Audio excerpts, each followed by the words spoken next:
Hello बच्चों, twelfth class chemistry का दूसरा लेसन चल रहा है जिसका नाम है विलयन और उसके एपिसोड नंबर आज 12 की बारी है। इससे पहले आप 11 एपिसोड पढ़ चुके हैं। पिछले एपिसोड्स में आपने देखा कि आपने पढ़ा था ठोस की द्रव में विलेयता, गैस की द्रव में विलेयता। आज पढ़ रहे हैं द्रव की द्रव में विलेयता। मैंने हेडिंग डाली है द्रव का द्रव, द्रव द्रव में विलयन। क्या मतलब है द्रव का द्रव में विलयन का? इसमें विलेयता डाल शब्द लगाने की जरूरत नहीं है। देखो कैसे, द्रव द्रव विलयन का मतलब क्या है कि जिसके अंदर द्रव ही तो क्या हो, विलायक, और द्रव ही हो विलायक, और जो अपने विलय घोले वो भी क्या हो बच्चों, द्रव। तो उसको अपने द्रव का द्रव में विलयन कहते हैं। और इसमें विलेयता का कोई महत्व नहीं होता, क्योंकि किसी द्रव के अंदर दूसरा द्रव अगर घुल रहा है तो जितना मर्जी मिलाते रहो वो आपस में मिक्स ही रहेंगे। ठीक है, तो इसके अंदर फिर हमें क्या टॉपिक पढ़ना है? अगर द्रव की द्रव में विलयन में विलेयता नहीं पढ़नी तो फिर क्या टॉपिक पढ़ना है? इसका एक बहुत महत्वपूर्ण टॉपिक है वाष्प दाब। क्या टॉपिक है बच्चों? वाष्प दाब। आज की फिल्म का यही हीरो है। बस आपने आज वाष्प दाब ही सीखना है। शुरू कर रहा हूं बच्चों में वाष्प दाब। बस इसको सीख जाओगे तो आगे का सारा चैप्टर अब वाष्प दाब पर ही चलेगा। अब जितने दिन आगे लेसन चलेगा वाष्प दाब टॉपिक ही चले, बार बार शब्द काम में आएगा। तो मैं सिखा रहा हूं बच्चों आपको वाष्प दाब। वाष्प दाब, ठीक है, इंग्लिश में कहते हैं वेपर प्रेशर। क्या होता है वाष्प दाब या वेपर प्रेशर? आराम से सुनना बच्चों। ये देखो, ये मेरे पास एक पात्र पड़ा है, यहां बना रहा हूं। ये मेरे पास एक पात्र पड़ा है। इस पात्र के अंदर अपने पास ये द्रव पड़ा है, ये द्रव पड़ा है, ठीक है। और ये द्रव कैसा है? इसके अंदर ये जो द्रव भरा हुआ है ये द्रव है बच्चों वाष्पशील द्रव है। वाष्पशील द्रव है। वाष्पशील द्रव का क्या मतलब होता है? जिसकी वाष्प बनती हो। जिसकी क्या बनती हो? वाष्प बनती हो। ठीक है, तो अगर एक निश्चित ताप पर अपने इसको गर्म करें तो इसकी वाष्प बनेगी बच्चों। इस द्रव की क्या बनेगी? वाष्प। अगर ये पात्र खुला होगा तो ये वाष्प उड़ सकती है, इसलिए मैं इस पात्र को क्या कर देता हूं? बंद। इस पात्र को मैंने कर दिया बंद। ये ठीक है। अब एक अपने दो चीजें करनी है कि निश्चित ताप पर क्या होगा? निश्चित ताप पर इस द्रव की वाष्प जो बनेगी, इस द्रव की वाष्प बनेगी। ऐसे देखो, द्रव वाष्प में जा रहा है, ठीक है। ये तीर के निशान कैसे लग रहे हैं ये देखते रहना आप। ये देखो, ये द्रव वाष्प में जा रहा है, ये तीर के निशान ऐसे लगे हुए हैं। तो इस प्रक्रिया को हम क्या कहते हैं बच्चों? इस प्रक्रिया को हम कहते हैं वाष्पन या वाष्पीकरण। क्या कहते हैं? वाष्पन या वाष्पीकरण, ठीक है। और इसी तरीके से ये जो वाष्प के कण हैं, ये वाष्प के कण इकट्ठे होंगे और वापिस जो है ये द्रव में बदलेंगे, ठीक है, क्योंकि वाष्प के कण आपस में टकराएंगे और टकरा करके क्या करेंगे? द्रव में बदलेंगे और ये द्रव द्रव में जाएगा। इस प्रक्रिया को हम कहते हैं बच्चों संघनन। क्या कहते हैं? संघनन। तो आपके पास दो तरीके की प्रक्रिया हो रही है। द्रव वाष्प में बदल रहा है, ये वाष्पन।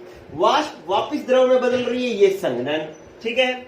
एक स्थिति ऐसी आएगी, निश्चित ताप पर एक स्थिति ऐसी आएगी जब वाष्पन और संघनन की दर क्या हो जाएंगे बच्चों? बराबर। क्या होगा कि जब वाष्पन की दर बराबर हो जाए किसके? संघनन की दर के, ठीक है। जब वाष्पन की दर संघनन की दर के बराबर हो जाएगी ना, तो इस अवस्था को हम कहेंगे साम्य अवस्था।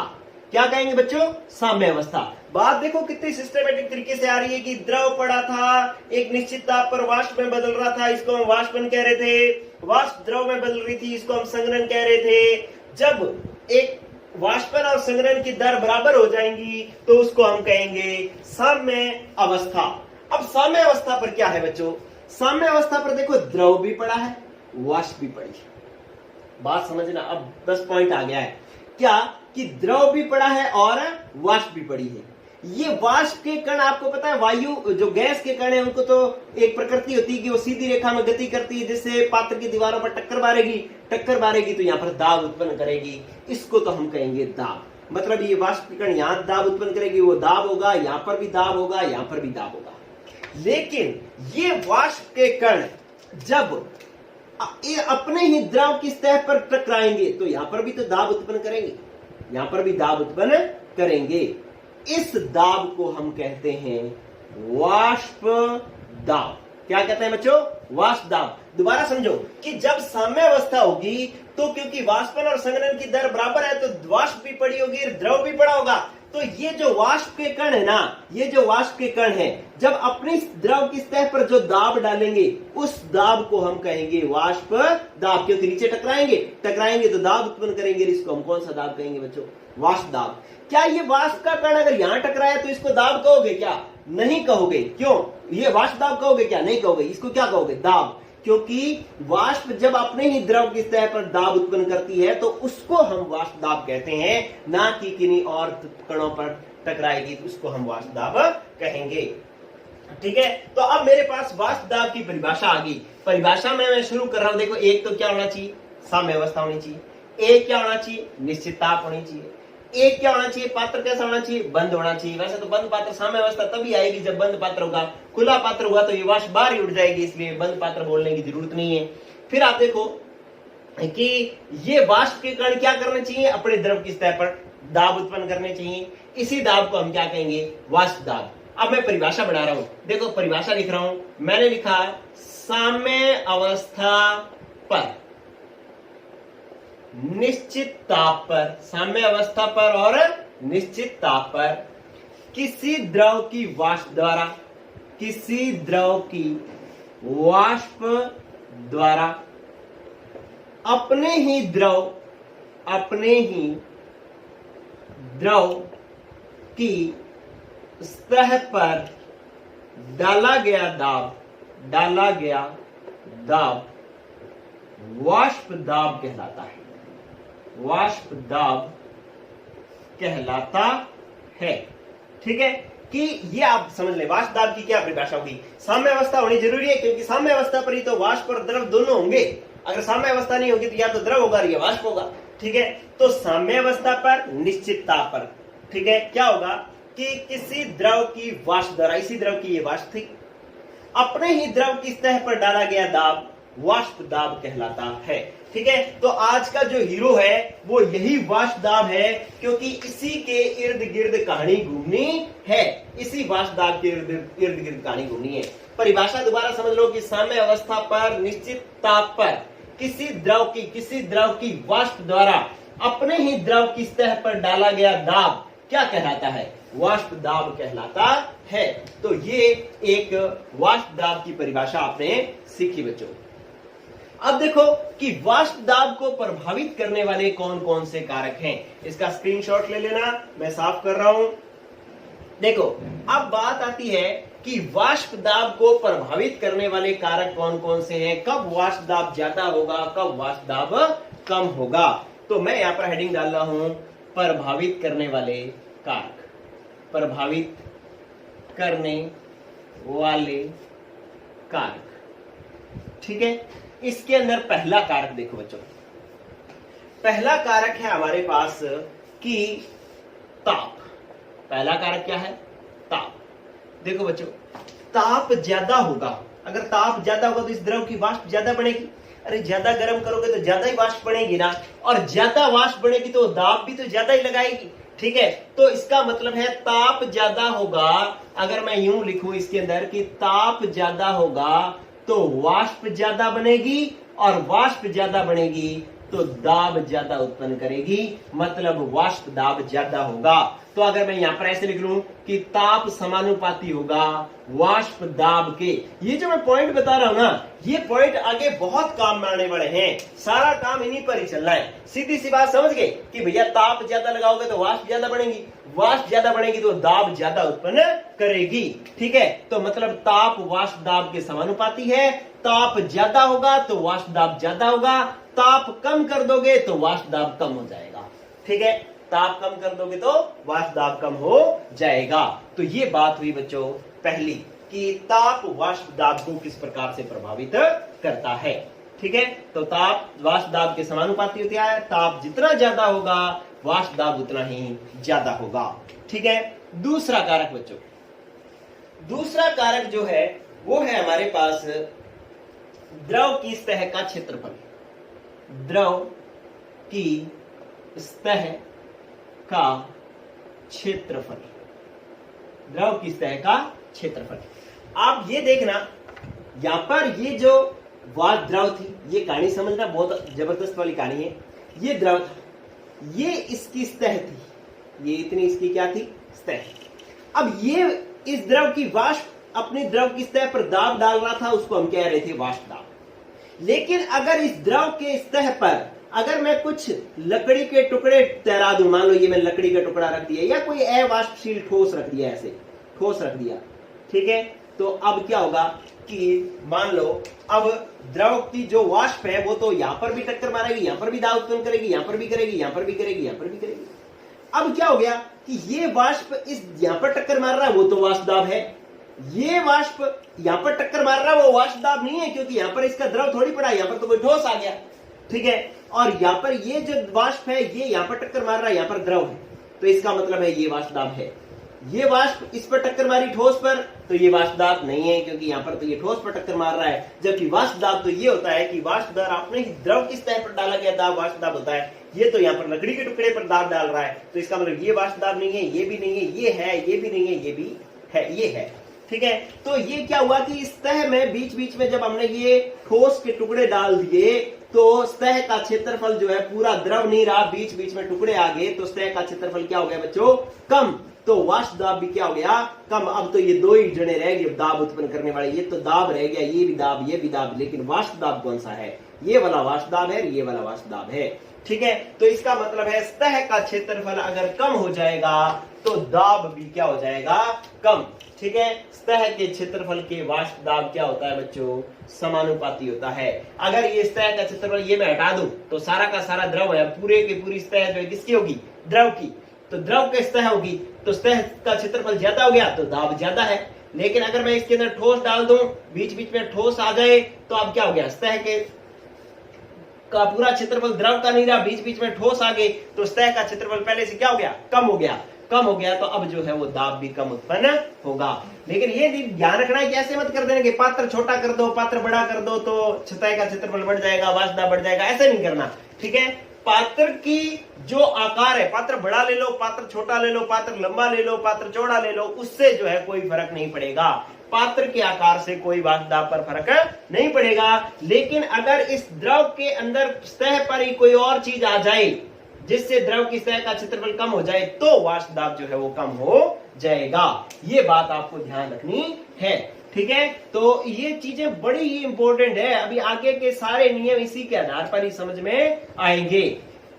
ठीक है, तो वाष्प द्रव की सतह का क्षेत्रफल कम होगा तो वाष्प दाब कम होगा, सतह का क्षेत्रफल ज्यादा होगा तो वाष्प दाब ज्यादा होगा। अब मैं एक बड़ी खतरनाक बात बता रहा हूं आपको। देखो, तीसरा कारक है हमारे पास, वो है वाष्पशील प्रकृति। वाष्पशील प्रकृति, ठीक है, वाष्पशील प्रकृति का मतलब क्या है कि जिसकी वाष्प ज्यादा बढ़ती हो, जिसकी वाष्प ज्यादा बढ़े वो उसकी वाष्पशील प्रकृति ज्यादा होगी, जिसकी वाष्प कम बढ़े उसकी वाष्पशील प्रकृति कम होगी। ठीक है, अब वाष्पशील प्रकृति ज्यादा होगी तो वाष्प ज्यादा बढ़ेगी, वाष्प ज्यादा बढ़ेगी तो दाब ज्यादा उत्पन्न करेगी, तो उसमें वाष्प दाब क्या हो जाएगा, ज्यादा। तो वाष्पशील प्रकृति ज्यादा होगी तो वाष्प ज्यादा बनेगी, वाष्प ज्यादा बनेगी तो वो दाब भी ज्यादा उत्पन्न करेगी, मतलब वाष्प दाब भी क्या होगा, ज्यादा होगा। तो वाष्पशील प्रकृति वाष्प दाब के क्या होगी बच्चों, समानुपाती। जितनी ज्यादा वाष्पशील प्रकृति वाष्प दाब भी उतना ही ज्यादा। मैंने 3 पॉइंट करवाए, तीनों ही समानुपाती, ताप भी वाष्प दाब के समानुपाती, द्रव की सतह का क्षेत्रफल भी वाष्प दाब के समानुपाती, और वाष्पशील प्रकृति भी वाष्प दाब के समानुपाती। वाष्पशील प्रकृति बढ़ेगी तो वाष्प दाब बढ़ेगा, प्रकृति घटेगी तो वाष्प दाब भी घटेगा। अब बात आती है कि इस वाष्पशील प्रकृति का मतलब क्या है। वाष्पशील प्रकृति का मतलब क्या है, क्योंकि इसी पर ही सारे क्वेश्चन अड़ने हैं। इधर देखो बच्चों, मैं यहां पर एक बार इसको साफ कर रहा हूं, नया डायग्राम बना रहा हूं। वाष्पशील प्रकृति का मतलब क्या है, ये मैं बात समझाने की कोशिश कर रहा हूं। ये अपने पास एक पात्र पड़ा है। वाष्प बनने का मतलब क्या है, देखो ये H2O द्रव पड़ा था, H2O H2O H2O और H2O, ये द्रव पड़ा था, इनके बीच में हाइड्रोजन बंध था। आपको पता है जल के अणुओं के बीच में कौन सा बंध होता है, हाइड्रोजन बंध होता है। ठीक है, ये द्रव पड़ा है। इसके वाष्प में बदलने का क्या मतलब है, इसके वाष्प में बदलने का क्या मतलब है कि इस तरीके से H2O यहां हो जाए, H2O यहां हो जाए, ये दूर दूर अगर हो जाते हैं, H2O यहां हो जाए, तो अगर ये जो पास पास पड़े कण हैं, ये यहां पर क्या है, द्रव, यहां पर ये किस में बदल गए, वाष्प में। अब भाई द्रव और वाष्प में अंतर क्या है कि द्रव के कण पास पास में पड़े होते हैं, वाष्प के कण दूर दूर पड़े होते हैं। तो इसका मतलब आपको क्या करना है, द्रव को वाष्प में बदलने का मतलब क्या है कि जो पास पास पड़े कण हैं उनको क्या कर देना बच्चों, दूर दूर कर देना। जो पास पास पड़े कण हैं उनको क्या कर देना, दूर दूर कर देना। यही जो है वो क्या है, वाष्पन है, मतलब वाष्प बदलने की प्रक्रिया यही है। ठीक है, अब मैंने इनको दूर दूर करना है। ठीक है, अगर इन दोनों के बीच में जो ये वाला बंध है ना, ये वाला बंध H2O और H2O के बीच में जो बंध है, अगर ये बंध होगा कमजोर, कैसा होगा बच्चों, दो स्थितियां हो सकती है कि ये बंध या तो कमजोर हो सकता है या ये बंध क्या हो जा सकता है, मजबूत। ठीक है, अगर ये बंध कमजोर है तो ये बंध आसानी से टूट जाएगा, बंध कमजोर है तो आसानी से टूटेगा, आसानी से टूटेगा तो ये वाष्प ज्यादा बनेगी, आसानी से टूटेगा तो वाष्प ज्यादा बनेगी, और वाष्प ज्यादा बनेगी तो वाष्प दाब भी क्या बनेगा, वाष्प दाब मतलब उसको वाष्प ज्यादा बनेगी तो हम उसकी कहेंगे कि इसकी वाष्पशील प्रकृति क्या है, वाष्पशील प्रकृति है ज्यादा, और वाष्पशील प्रकृति ज्यादा है तो वाष्प दाब भी क्या होगा, ज्यादा, वाष्प दाब भी क्या होगा, ज्यादा। क्या ये बात समझ में आई कि इन दोनों को वाष्प में बदलने का मतलब है इनके बीच में ये जो बंध है ना, ये तोड़ करके इनको दूर दूर करना। अगर ये बंध कमजोर है तो आसानी से टूट जाएगा, आसानी से टूट जाएगा तो ये वाष्प में ज्यादा बढ़ेगा, वाष्प में ज्यादा बदलेगा तो ज्यादा वाष्प दाब भी ज्यादा उत्पन्न करेगी। ठीक है, तो इसका वाष्प दाब भी ज्यादा होगा, इसकी वाष्पशील प्रकृति भी ज्यादा होगी। सीधी बात कहें तो भैया बंध कमजोर होगा तो वाष्पशील प्रकृति ज्यादा होगी।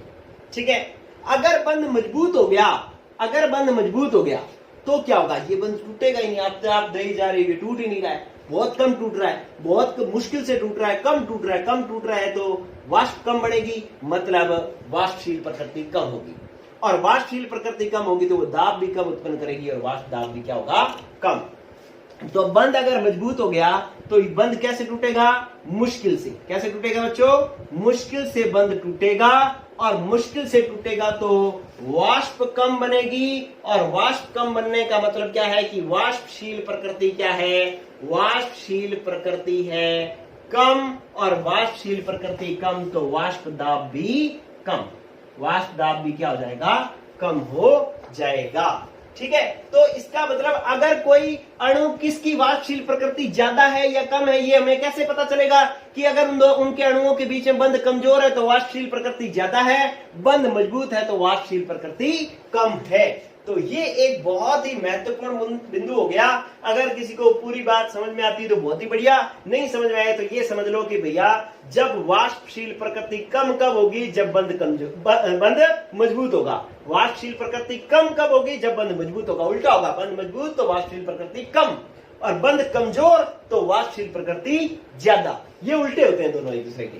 ठीक है, तो अगर हमें मान लो किसी की तुलना करनी हो कि किसका वाष्प दाब ज्यादा होगा, किसका कम होगा, तो हमें क्या करना पड़ेगा, दो अणु दे रखे हैं, उनकी वाष्पशील प्रकृति देखनी है, तो वाष्प दाब देखना है तो हम उसकी वाष्पशील प्रकृति चेक करेंगे, और वाष्पशील प्रकृति हम कैसे चेक करेंगे, उनके बीच में बंध के आधार पर चेक करेंगे। ठीक है, तो एक बहुत ही महत्वपूर्ण जबरदस्त वाला पॉइंट मैंने आपको समझा दिया है। अब देखो, अब मैं एक प्रश्न करवाता हूं आपको, इस पर एक क्वेश्चन करवाता हूं। इधर देखो कि यहां पर आपसे पूछ लिया जाए, ये देखो क्वेश्चन आपसे ये है कि H2O व C2H5OH मतलब एथिल एल्कोहल। ठीक है, दोनों ये H2O है, ये एथिल एल्कोहल है, में से समान ताप पर किसका वाष्प दाब अधिक होगा? वाष्प दाब अधिक होगा, या हम यूं कह सकते हैं कि किसकी वाष्पशील प्रकृति अधिक होगी। अगर ऐसा प्रश्न आता है कि दो अलग अलग अणु दे देते हैं और उनके वाष्प दाब या वाष्पशील प्रकृति पूछ ली जाए, तो हमने इनके बीच में उपस्थित बंधों को चेक करना है। तो हम क्या करेंगे? हम ऐसा करेंगे कि पहले ये देखा कि H2O, पहले H2O को समझते हैं। आंसर बता रहा हूं मैं, आप देखो। H2O में ये स्थिति होती है कि HOH, यहां पर फिर HOH, इनके अंदर हाइड्रोजन और ऑक्सीजन के बीच में यहां पर कौन सा बंध होता है? हाइड्रोजन बंध होता है, और इधर से भी एक हाइड्रोजन बंध बनता है। ठीक है, तो चार हाइड्रोजन बंध बनते हैं इससे, तो यहां पर इससे जो है वो क्या बनता है? हाइड्रोजन बंध बनता है। ठीक है, जल और जल के अणुओं के बीच में कौन सा बंध होता है? हाइड्रोजन बंध। अब बात करते हैं अपने एल्कोहल की, C2H5OH की। एल्कोहल क्या है? C2H5OH, C2H5O और H, फिर अपने पास है C2H5O और H। इसके बीच में भी देखो, ये हाइड्रोजन ऑक्सीजन और ऑक्सीजन के बीच में आ गया, तो यहां पर भी क्या बनेगा? हाइड्रोजन बंध। लेकिन यहां पर एक समस्या आएगी कि ये जो एल्किल समूह है ना, ये एल्किल समूह इस हाइड्रोजन को ऑक्सीजन के पास आने में बाधा उत्पन्न करेगा, क्योंकि रास्ते में आएगा, बड़ा समूह है। ठीक है, तो ये क्या उत्पन्न कर रहा है? बाधा, जिसको हम क्या कहते हैं? त्रिविम बाधा। तो इसकी वजह से ये क्या आ पाएगा? इसके पास कम आ पाएगा। तो पास कम आ पाएगा, तो इसके अंदर बंध जो बनेगा वो कैसा बनेगा? कमजोर बनेगा। तो इसमें भी हाइड्रोजन बंध ही, बनेगा, लेकिन इसका हाइड्रोजन बंध कैसा होगा बच्चों? कमजोर। और इसका हाइड्रोजन बंध कैसा होगा? मजबूत, क्योंकि यहां पर क्या जुड़ा हुआ है? हाइड्रोजन। ये हाइड्रोजन तो आगे हाइड्रोजन बंध बना लेगा, दूसरे जल के अणुओं से हाइड्रोजन बंध बना लेगा, इसके पास आने में ये कोई बाधा उत्पन्न नहीं करेगा, क्योंकि छोटा सा समूह है। इसलिए यहां पर जल के अणुओं के बीच में जो हाइड्रोजन बंध बन रहा है वो कैसा बन रहा है? मजबूत। और यहां पर हाइड्रोजन बंध जो बन रहा है वो कमजोर, क्योंकि ये इसके पास नहीं आने दे रहा है, ये बड़ा समूह है, त्रिविम बाधा उत्पन्न कर रहा है, तो ये हाइड्रोजन बंध क्या हो गया? कमजोर। अब मुझे बता दो कि दोनों किस्से में से किसकी वाष्पशील प्रकृति ज्यादा होगी? आपने यहां पर देखा था ना कि अगर बंध कमजोर है तो वाष्पशील प्रकृति ज्यादा है, तो इसका मतलब है इसका वाष्प दाब होगा ज्यादा। एल्कोहल का वाष्प दाब, वेपर प्रेशर क्या होगा बच्चों? ज्यादा। लेकिन इसके अंदर बंध मजबूत है, ये टूटेंगे नहीं तो वाष्प नहीं बनेगी तो वाष्प दाब कम होगा। मतलब बंध मजबूत है तो मुश्किल से टूटेगा, वाष्प कम बनेगी, वाष्पशील प्रकृति कम होगी और वाष्प दाब भी कम होगा। तो एल्कोहल और एथिल एल्कोहल और जल में से किसकी वाष्पशील प्रकृति ज्यादा? एल्कोहल की, क्योंकि बंध कमजोर बन रहा है। ठीक है, और जल की वाष्पशील प्रकृति क्या है? कम। इसका वाष्प दाब भी कम, एल्कोहल का वाष्प दाब भी ज्यादा। तो इस तरीके के क्वेश्चन हमारे को करने होंगे। ठीक है बच्चों, चलो अब आप देखो कि एक स्थिति और समझे। एक और क्वेश्चन मैं आपको करवा रहा हूं। देखो, अगर ऐसा हो जाए कि आप अल्कोहल को जल में मिला दें, जैसे आपको यूं कह दिया जाए कि जल में अल्कोहल मिलाने पर वाष्प दाब में क्या परिवर्तन आएगा? मतलब अगर जल पड़ा है और उसमें आप अल्कोहल मिला देते हो तो उसका वाष्प दाब बढ़ जाएगा, जल का वाष्प दाब बढ़ जाएगा या घट जाएगा? ये आपको आंसर बताना है। तो क्या करोगे बच्चों? ये देखो, ये आपके पास जल पड़ा था, H2O, और H2। ठीक है, इनके बीच में कौन सा बंध था? हाइड्रोजन बंध था। ठीक है, और ये हाइड्रोजन बंध कैसा होता है? हाइड्रोजन बंध होता है प्रबल, मजबूत होता है, तो इसका वाष्प दाब जो है, वाष्पशील प्रकृति कम, इसलिए वाष्प दाब भी कम। ठीक है, अब क्या किया कि आपने इसके अंदर एथिल अल्कोहल मिला दिया, C2H5OH मिला दिया। अब विलयन कैसा बन गया? ये देखो, अब विलयन ऐसे बन गया कि H2O, ये इसके अंदर घुलेगा। कब घुलेगा? जब H2O के बीच में C2H5OH आ जाए, अल्कोहल आ जाए। ये H2O मतलब H2O और H2O के बीच में अल्कोहल आ जाए। ठीक है, तो अब भी इनमें भी हाइड्रोजन बंध बनेगा। ठीक है, यहां पर H2O और यहां पर H2O, इनके बीच में भी क्या आ गया, C2H5OH एल्कोहल आ गया, ये इनमें भी हाइड्रोजन बंध बनेगा, ऐसे भी हाइड्रोजन बंध बनेगा। ठीक है, लेकिन अब क्या है कि पहले तो जल और जल के बीच में हाइड्रोजन बंध थे तो वो परमल थे, लेकिन अब जल और अल्कोहल के बीच में हाइड्रोजन बंध हो गए। अल्कोहल में ये एथिल समूह है जो त्रिविम बाधा उत्पन्न करता है, इसलिए ये वाले हाइड्रोजन बंध क्या है, ये हाइड्रोजन बंध हो गए बच्चों कमजोर। ये हाइड्रोजन बंध क्या हो गए, कमजोर। कमजोर हो गए तो वाष्पशील प्रकृति ज्यादा होगी, और वाष्पशील प्रकृति ज्यादा होगी तो वाष्प दाब भी क्या हो जाएगा, ज्यादा हो जाएगा। मतलब क्या हुआ, मतलब ये हुआ कि अगर आपको वाष्प दाब या वाष्पशील प्रकृति चेक करनी है तो इनके बीच में, अणुओं के बीच में बंध चेक करना होगा। ठीक है, पहले जब अकेला जल पड़ा था तो बंध मजबूत था, अल्कोहल मिला दिया तो बंध कमजोर हो गया। अब इस विलयन का वाष्प दाब क्या हो जाएगा, ज्यादा हो जाएगा। ठीक है, तो अगर पहले बंध मजबूत और बाद में बंध कमजोर तो वाष्प दाब बढ़ जाएगा, लेकिन अगर पहले बंध कमजोर होता, यहां पर बंध कैसा था, कमजोर, और आगे बंध क्या बन जाता, मजबूत, तो वाष्प दाब क्या हो जाता, घट जाता। ठीक है, तो अगर आप यहां से आपको एक, इस प्रश्न से आपको एक निर्णय निकालना है कि विलय प्लस विलायक, विलय प्लस विलायक, इन दोनों का बंध अगर क्या हो जाए, दोनों को घोले और बंध कैसा बन जाए, पहले से कमजोर हो जाए तो वाष्प दाब बढ़ जाएगा। वाष्प दाब क्या हो जाएगा बच्चों, बढ़ जाएगा। ठीक है, अगर किसी विलय को विलायक में घोले और दोनों के बीच में बंध कमजोर हो जाए पहले की तुलना में तो वाष्प दाब बढ़ जाएगा। ये आपको निर्णय निकाल लेना, ये तो रिजल्ट बता रहा हूं मैं आपको, ये रिजल्ट आ गया इस प्रश्न का। ठीक है, जिसको आपने हमेशा याद रखना है। अगर आप विलय को विलायक में घोलो, विलायक में घोलो और बंध कैसा हो जाए बच्चों, मजबूत, बंद हो जाए मजबूत, तो वाष्प दाब क्या हो जाएगा, वाष्प दाब घट जाएगा, घट जाएगा। ठीक है, तो अगर आपको कोई कहे कि एक विलायक पड़ा था उसमें विलय मिलाया तो उसका वाष्प दाब पहले से घट गया, तो आप कहोगे कि इसका मतलब विलय और विलायक के बीच में बंध मजबूत हो गए। आपको कहे कि विलायक पड़ा था उसमें विलय मिलाया और उसका वाष्प दाब बढ़ गया, तो आप कहोगे विलय और विलायक के बीच में बंध कैसे हो गए, कमजोर। ठीक है, तो इस तरीके का निर्णय आपको निकालना आना चाहिए। ठीक है, तो ये आपको चीजें बड़ी ही काम आने वाली हैं आगे, तो ये टॉपिक बड़ा ही जबरदस्त चल रहा है। अब एक लास्ट पॉइंट मैं दे रहा हूं, वो आपको खुद को करना है, ये मैं साफ कर रहा हूं, इसका आंसर आपने खुद ने देना है। देखो कि आपके पास एक विलयन पड़ा है, चौथा कारक है कि वाष्पशील अवयव, वाष्पशील अवयव के मोल अंश, मोल अंश, ये टॉपिक है नेक्स्ट। ठीक है, अब इसके अंदर क्या करना है आपको कि आपके पास एक पात्र पड़ा है, ठीक है, और उसके अंदर विलयन पड़ा है, विलयन पड़ा है, विलयन पड़ा है, तो इसके अंदर दो घटक हैं। कौन कौन से, एक घटक है ए और एक घटक है बी। दोनों वाष्पशील है, दोनों की वाष्प बढ़ती है, ए की भी वाष्प बढ़ती है और बी की भी वाष्प बढ़ती है। ए के मोल अंश जो है, ए के मोल अंश जो है वो XA है और बी के मोल अंश जो है वो XB। ठीक है, और ए का जो वाष्प दाब है ना, उसको मैं कह रहा हूं ए का आंशिक वाष्प दाब, इसको मैं क्या कहता हूं, ए का आंशिक वाष्प दाब।